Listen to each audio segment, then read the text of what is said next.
mad, they hide. Thinking the bad is better than having some heart. Okay, look now, look how they running. They beating white people down just to show us what's coming. Or to show us we nothing. Or to show us we only welcome when singing or balling. You shut up and dribble. Word. High rock. Love. Hey everybody, I'm Carrie Champion. Welcome to We the People. So today we are having a very candid conversation with athletes and artists who want to make sure that you use your voice to vote. Voting is your voice. So we have so many different issues that have happened in this country. It's really, truly unprecedented time. So I'm looking forward to these conversations. I think you'll be educated as well as entertained, but most importantly informed. We have morethanavote.org, whenweallvote.org, and fairfight.com. Those resources are imperative as we try to change our future.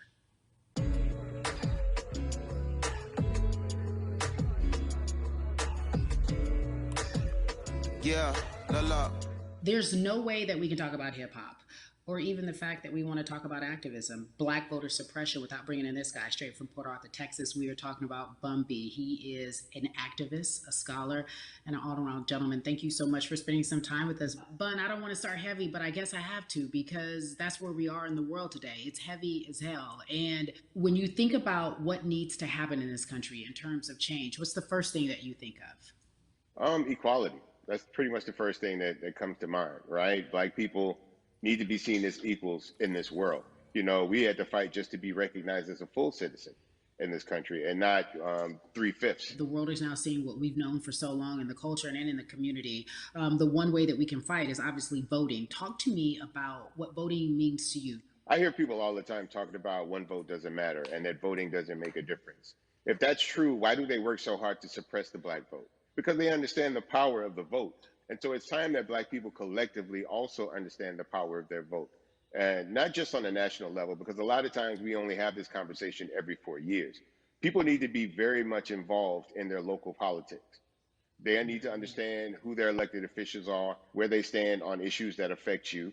And you need to use your vote to either support the ones that care about you and your condition, or to elect people who do. A newer initiative that we're dealing with is educating felons, right? So in the state of Texas, if you're a felon, right, if you've been to jail or to prison, but you're no longer on probation or parole, you have the right to register to vote. Another thing that was just brought to my attention, there's an initiative called Orange, which is happening not just in Houston, but all over the country. If you're in jail currently during pretrial, but you have not been convicted, like you're still in jail waiting for your day in court, you are still eligible to vote. And you said something so key. They work so hard to hope that we stay uninformed, but more importantly, to suppress the black vote. If you could do one thing with this message that we're trying to send today about how important voting is, what type of images would you like our people to understand and see when they go to these polls and vote or when they cast their ballots? I think the images that we've all seen, you know what I'm saying, for decades in this country, if not centuries in this country, we've seen black people oppressed. We've seen black people attacked. So every time you look back and you see those old black and white images of people of color being attacked by dogs and people of color being sprayed with hoses, that's what they were fighting for. Back then, they were just fighting for a chance to vote. People like Martin Luther King Jr., people like Malcolm X, these people died to help us be in a position to have the power that we have now, which is to be able to cast a vote and make a decision about the people that have controls over our lives.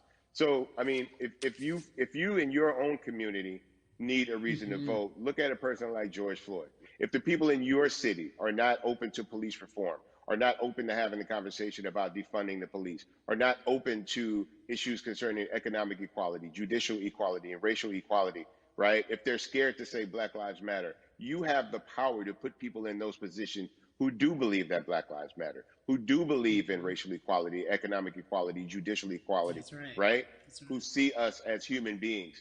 And if the people in your community don't feel that way, vote them out. It's that simple. It's just vote them out. We don't have enough time to sit around and hope that people change their minds. Yeah, Bumby, you point out something so important. We have the power. And that is in our vote, and that is with our voice, and that's how we use our voice. I think of where we are right now. People say this is a particular moment, but it is a movement, not just a moment, it is a movement. Why, in your opinion, was it George Floyd's death? Why was that the chosen brutality for people to say, oh my God, Black people are still oppressed in this country, and it is not fair? I think it's twofold, Carrie. In so many different encounters between people of color and the police, there simply is no proof of what happened in the interaction. And so what happens is in a court of law, it tends to lean towards the policeman's point of view, right? In this case, we saw very clearly what happened. I think the other thing is due to the fact that everyone was at home, basically, during this time period in relation to the coronavirus, you couldn't avoid it, right? It was on every television station. It was on every social media platform. Everywhere you turn, you were constantly hit upside the head with this message. You see in the interaction that this man did nothing to deserve what happened. That's right. That's so well said, because if you think about it, in the grand scheme of things, it wasn't worth it, and he didn't have to lose his life. I think that you touched on something that a lot of people talk about, and that is now defunding the police. That has been such a huge conversation, but there's so many misconceptions around defunding and dismantling.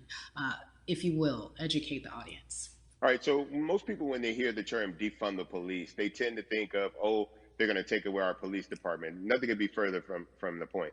Defunding the police means that in certain communities, even Houston, take for example, we had over $1 billion allocated to our police force. Now, what is that money being used for? Some of that money tends to be allocated towards riot shields, right? Pepper spray, right? That kind of thing.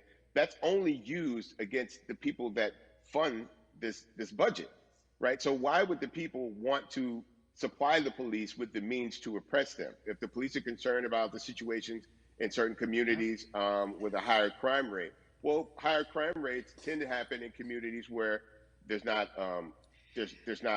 employment opportunities, right? There's not a lot of social services, and people are going to do what they need to do to take care of themselves and their families. When the community has more opportunities for employment, more opportunities for upward mobility, then they tend to be less of a strain on the government. They tend to have a lower crime rate. And because of that, we'll have less need for the police in those communities. You are passionate about so many different things in terms of making sure that we are holding our leaders accountable. Talk to me about some of the other projects that you're working on. Well, right now, obviously, being a part of More Than a Vote is essential. We're dealing with primaries in this country right now. And we just want to educate people. We want to inform people because people are tired, they're angry, they're concerned, and they want information and they want action. And so we want to make sure that we give them the right information and lead them in the right direction. And we thank the people that do not look like us for standing with us right now, because it's very important that people who aren't Black be involved. Because if Black people could have gotten rid of racism, we would have done it hundreds of years ago. And so I'm trying to use my voice and my platform just to let people know that if they feel like I do, there's a number of places they can go to enact change in their community. People need to know about how their city council runs. They need to know that they have the ability to speak when city council meets, to let them know that that's not the way that they feel their city needs to be run. Those are not the places that they feel the money of their community needs to be allocated.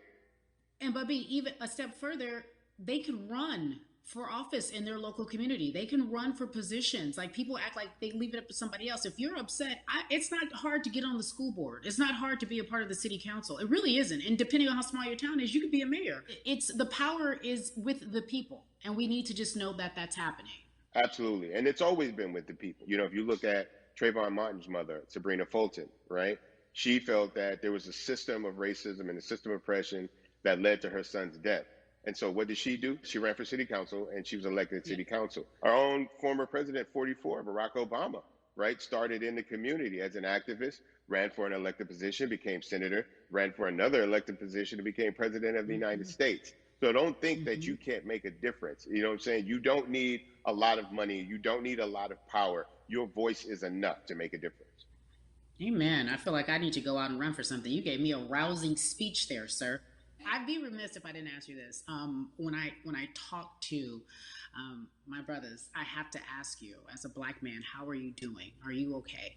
I'm good. I have a very strong relationship with God, so prayer definitely works for me. I have children and grandchildren who are watching me, who are encouraged by what I do, and they're proud of me right now, you know, and that's really what matters, you know. The change starts at home, you know. So as long as you have a support system that believes in what you're doing and supports you in what you're doing, you have everything you need to go out there and fight the good fight. And for those that don't, there's a community of people here to help you. So you can go to places like morethanavote.org. There are many different places that will encourage you, inform you, and they will put you with groups of people that feel like you, that are ready to take action. So no one has to go about this alone if they want to do it. Yeah, we're stronger together. People have been saying it, but that has much more meaning now that we are in our movement, not just this moment. Bumby, it has been an education, always a pleasure. Thank you so much. I appreciate you. Keep fighting the good fight. Keep up the good fight.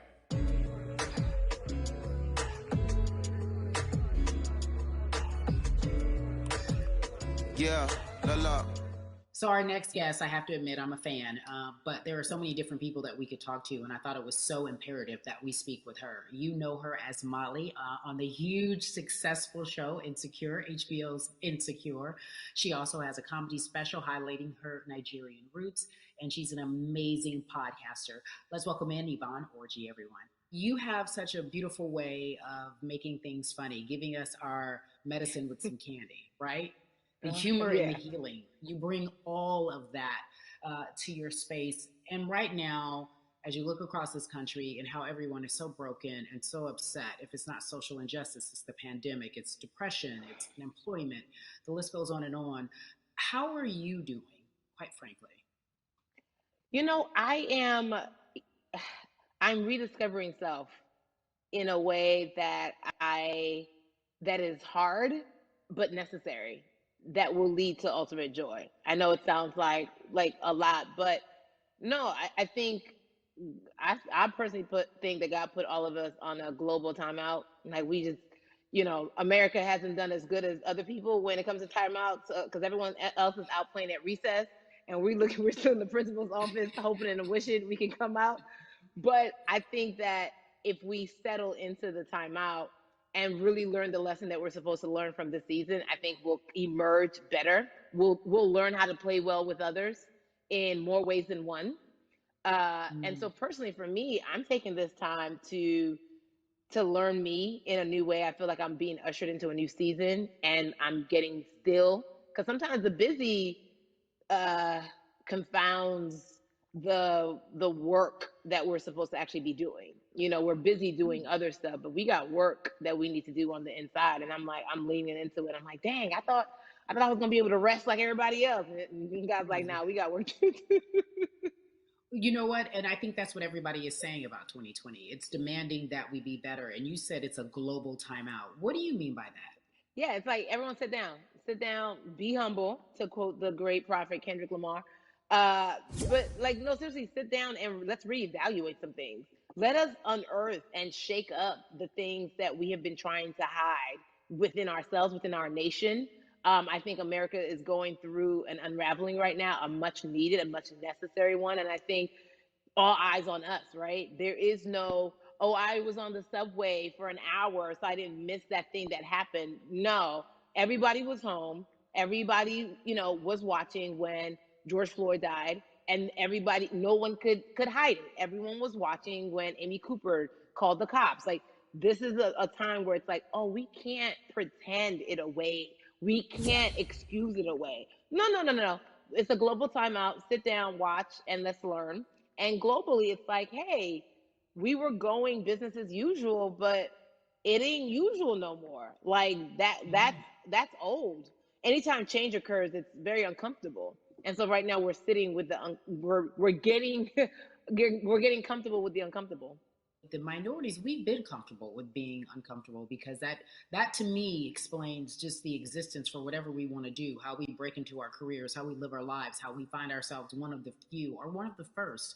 And that's a lonely road. When you look at, and when you talk about this global timeout, everybody had to pay attention to Amy Cooper. Everyone had to pay attention to George Floyd. How is that helping us as a people, as a country, during our global timeout? I think, well, one, we're not minorities, Carrie. You already know it. It's like these labels that they put on us. It's like the same way of saying like black on black violence. Also, there's no white on white violence. It's branding. Yeah, right. It's all branding. Yeah, you're right. It's like white people kill white people every single day. So no, there is no black on black violence. And if you say black on black violence, well, then let's brand white on white violence. Like, I watch Investigation Discovery. Ain't too many of us being featured.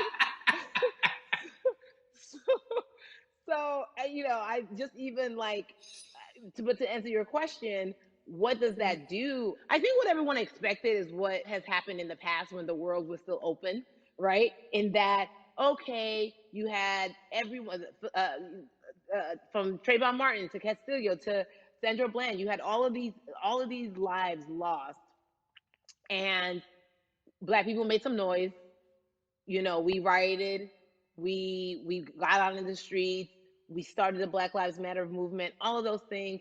And then white people kind of just like, oh, let's give them something.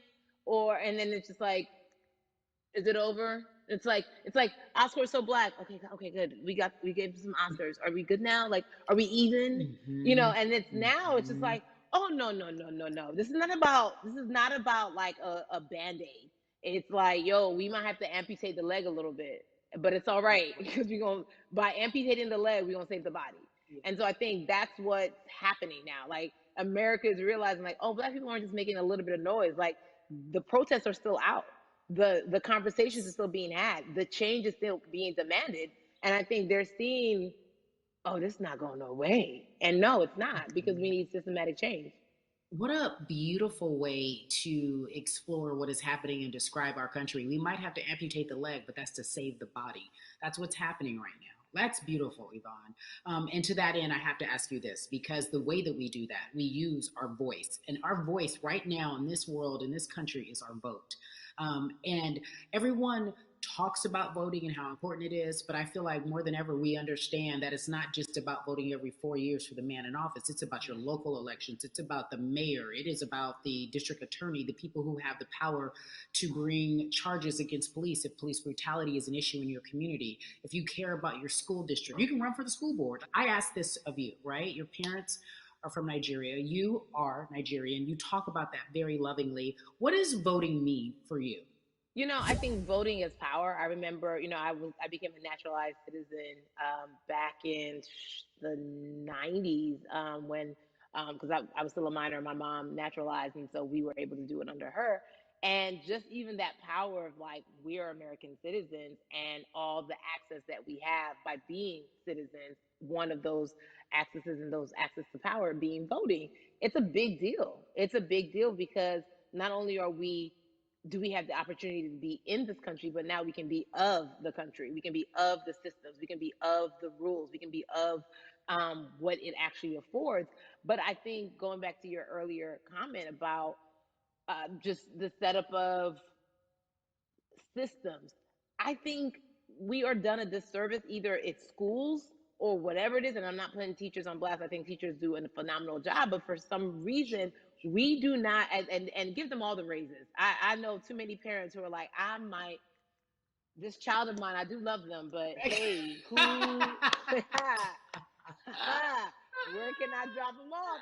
And I do think that there is a disservice done because, again, when we talk about them, to your point, we talk about every 4 years. It's important to vote for the presidency. We don't realize, like, oh, snap, we actually can vote about, like, how much our libraries get. It's like small things like that, but they make a big difference. When you think of voter suppression in this country, what does it look like for you? It's the systems. When we talk about voter suppression, we also talk about systematic racism, right?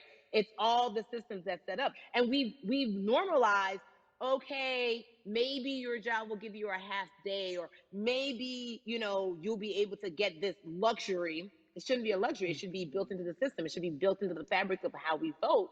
But maybe you'll be able to get this luxury in order to enable you to go vote. Think about everything disenfranchised, marginalized Black person has to endure in a day. So in a day, you need to get to work. If something happens to your car, if something happens to your child care, if something happens to, there's so many factors along the way that can send you into a tailspin as an American. And then you add on as a person of color.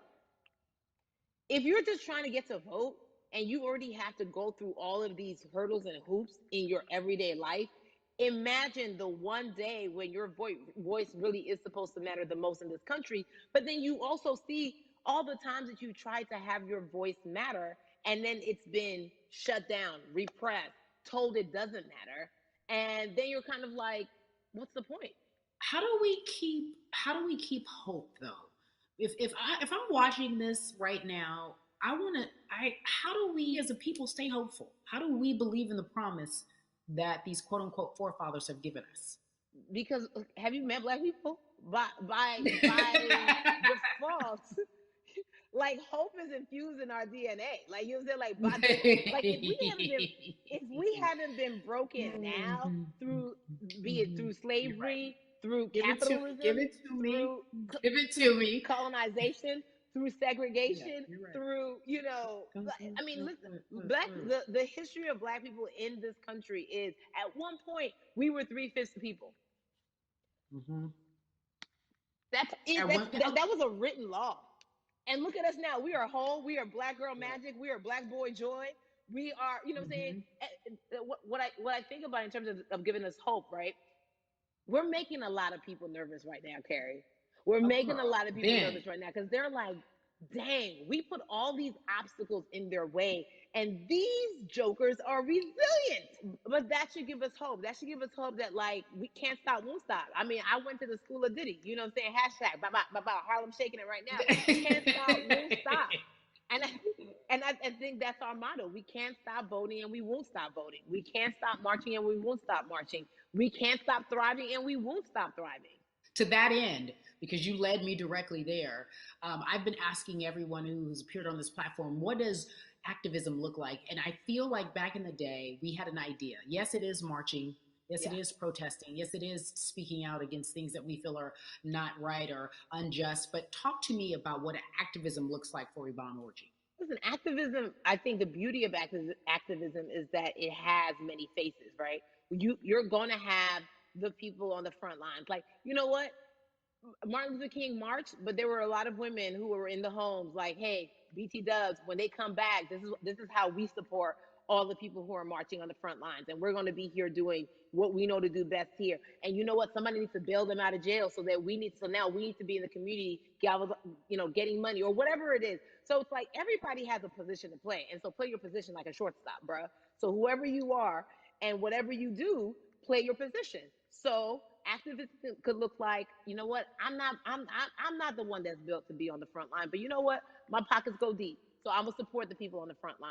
I'm a comedian. Black joy is a form of activism.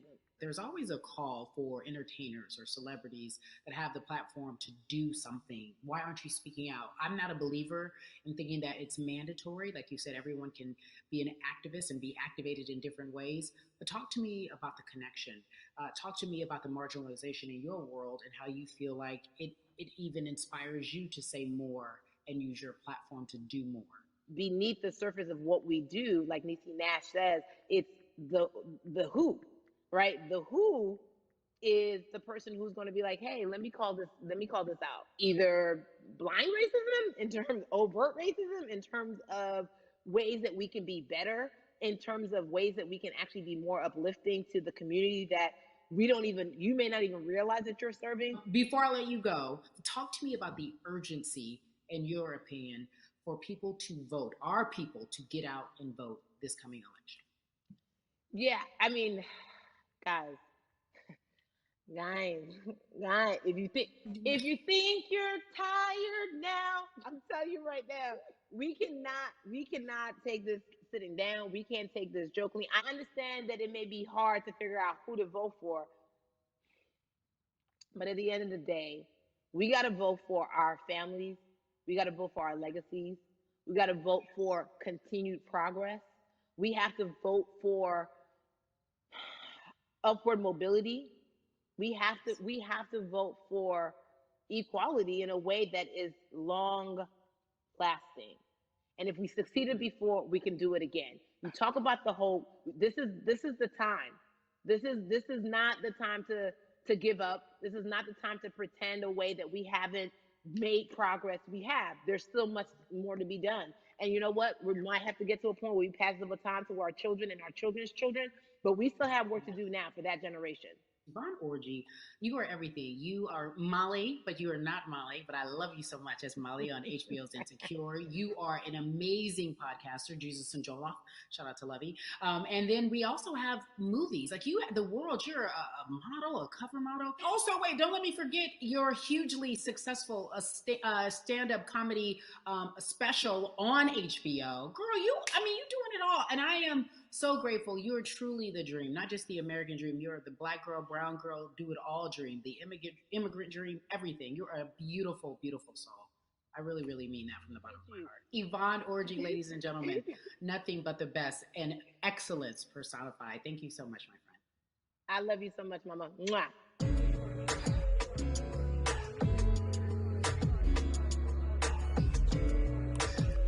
Yeah, la. So Atlanta has been one of the hotbeds in terms of political unrest and social injustice. We've seen so much happen in that city, and we've also seen so much come from that city, including one of our very own founding fathers of the civil rights movement, and that's Martin Luther King Jr. But right now, we want to welcome in someone who has used his platform to talk about voting, to talk about racial injustice, and how he's trying to help. Atlanta's very own Russ joins us now on We the People. Russ, I'm not going to fan out and tell you what some of my favorite songs were that I listened to repeat on yours. We're going to get to the topic at hand. So Amazing. We got to talk about, recently you did an interview where you shared your outlook on culture and music. And you also were very candid about the fact that you have a privilege and that it's necessary for you to give back. Tell everybody about what that means. It's very obvious. I'm white and I'm in Black culture and I'm benefiting financially off of it. So I feel like if you're a white person financially benefiting off of Black culture, you have to put finances back into Black culture. It's just that simple. The screenshots with your feelings, it just comes off like fake empathy because it comes off very dismissive and very oh, that sucks for y'all, but anyway, back to what I was doing. Have you felt that way always, or is it now because of the time of where we are in this country? I've always had the feeling. I think now it's just obviously elevated. It's a new level and there's new, it's to the point now where you can't, first of all, you can't not say anything. Second of all, though, I just think saying something isn't enough anymore. I think, if you have the ability to put money back into a culture that you're financially benefiting from, you have the ability to, you should. It's interesting that you talk about it in that way because some people do believe that silence is the best way to go because it's hard to talk race, especially if you're white and you're in the Black culture. People just feel as if they can't talk about it. They feel awkward. They feel as if they don't have the privilege or the voice or the words. How do you find yourself right now in terms of interacting with people when they want to talk to you about social injustice, police brutality? What's going on in this country right now? Well, first of all, picking and choosing whether you want to be silent or not about race, that's a privilege in and of itself. But no, I mean, I try to just do my best to listen to the Black people around me and the educated Black people I have in my life. So I do my best to not act like I have all the answers for everything, especially in a culture that I'm not from. But that's why when we decided to raise the money for Black Lives Matter organizations, when we raised $500,000, we got on the phone with some of the women who started Black Lives Matter. I got on the phone with Tamika Mallory. I was on the phone with Karen Civil and talking with my friends to make sure the money went to like the correct places, and people who really need it. It's just about listening. That's all. It's about listening. Let's talk about that for a moment because the way I think of activism, for me, it looks very differently. It's not necessarily just protesting on the front lines. I think that's great. But what about being an activist in the way in which you have decided to be one? What inspired you? What did it look like? You said you raised money for Black Lives Matter. What did you do? Mm-hmm. Walk us through everything that you did and how you find yourself in this moment right now. So for me, it was 3 years ago, I had like a string of festivals. And I decided that I was going to wear T-shirts with a message on them because I figured what better time to use a platform than in front of, a bunch of people. So one of the T-shirts I wore was, if you want to change the system, speak up, white silence is pro-racism, the whole thing. And it didn't really it kind of got swept under the rug back then. But, when all this stuff started happening again, and it's been happening, the police brutality against innocent black people. I was like, man, I'm not the biggest artist in the world, and I certainly don't have the most white fans in the world, but I got a good amount of people that I can definitely mobilize and turn into some money.